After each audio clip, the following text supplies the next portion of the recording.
Hey there, Janae with Palin Projects here, and in this video I am going to be planting up my asparagus rhizomes. I did plant or start asparagus by seed this year, but just to make sure that I started asparagus this year, I ordered some rhizomes or some Bareroot as well. These are the Jersey Night giant asparagus from Stark Brothers. I'll put some facts up, probably over my face, to kind of give a brief description and the stats of this asparagus, because I don't remember it off the top of my head. But I did start the same kind of asparagus from seed, so I shouldn't have a difference in variety. If you want a difference in variety, you can do that. I just chose to do the same just because I heard this is a great variety. So I'm gonna take the rubber band off of these very carefully and kind of show you what one looks like. It's already kind of starting to sprout. Oh my gosh. So, dying. I got these in my order from Stark Brothers, so if you haven't seen that video, I will link it below. There's a lot more Bareroot plants in here than I thought there was. So after I took apart the rubber band, okay, so I have, let's see, 1, 2, 3, 4, 5, 6, 7, 8, 9, 10, 9. Ooh. Okay, there's 9, 10. I think there's 10. I don't think this is 2, is it? There we go. So there's 11. I don't think that one was an actual separate one. I think it just separated on its own, which, cool. So I have 11 plants here. Some anatomy of asparagus plants. So they kind of look like little squids. You can see the roots come down here. When you plant, you want to make sure that you're not bending the roots at all. You can splay the roots out, but don't bend them. Asparagus spread by rhizomes.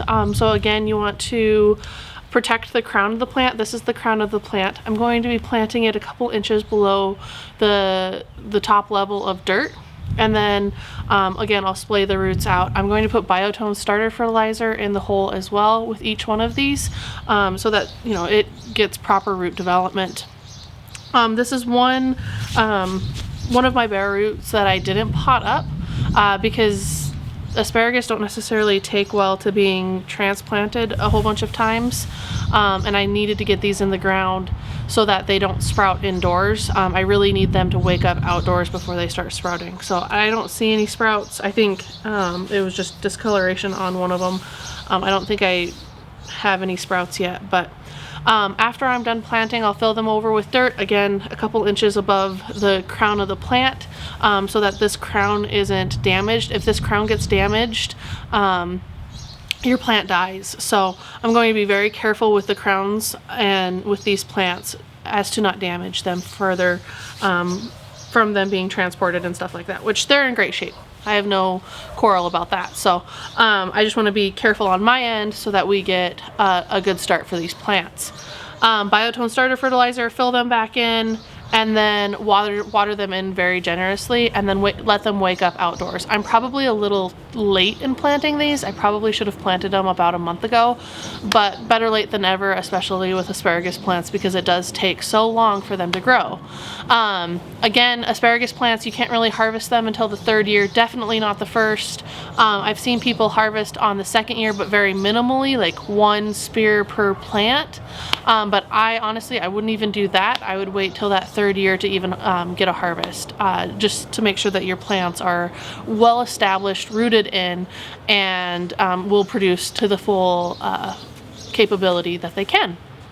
So it'll be 3 years before I can plant, or before I can harvest, which to me this is a good investment because we've already been in this house for 4 years. If I would have planted asparagus when we first moved in, I would have a thriving asparagus plant plant or patch by now, and that to me is slightly upsetting, but you know, better late than never. So let's go. I'm going to load up my cart and let's go over to the raised bed garden and get these planted.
Hey there. So it's been a couple weeks, and by a couple weeks I mean like a month and a half since I recorded the first part of this video that you watched.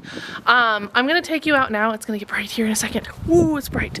I'm gonna take you out now and we're gonna look at the asparagus patch since it has taken a couple weeks for it to germinate, but I wanted to give you guys an update since it's been so long I can do that. So let's go out here. Here we are. Here's it's a little bit breezy out, so I apologize for that. But here's all of my asparagus. So nice long stem right here. There's one right there, there. Nothing right there. And then there's one right here and a little guy. Look at that little guy. Look at that little guy. Right here. That's exciting. And right here. Came back in from outside. It's just a little too windy out there to talk to you guys, but I have quite a bit of my asparagus up and it's thriving pretty good. I'm pretty excited about it. Like I said before, I'll have to wait 3 years to harvest it just to make sure that those plants are able to reproduce after you cut the stems off. I did notice as well, I had one stalk, just one, come up fairly quickly and then nothing.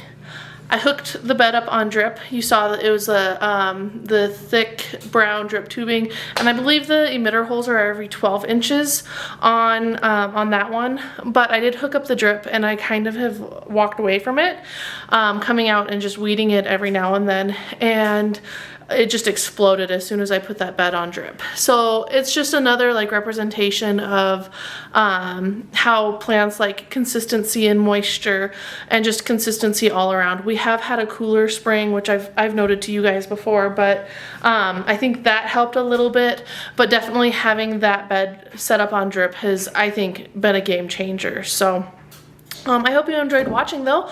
Hope you learned something new, and we will see you in the next project. Thanks guys. Bye.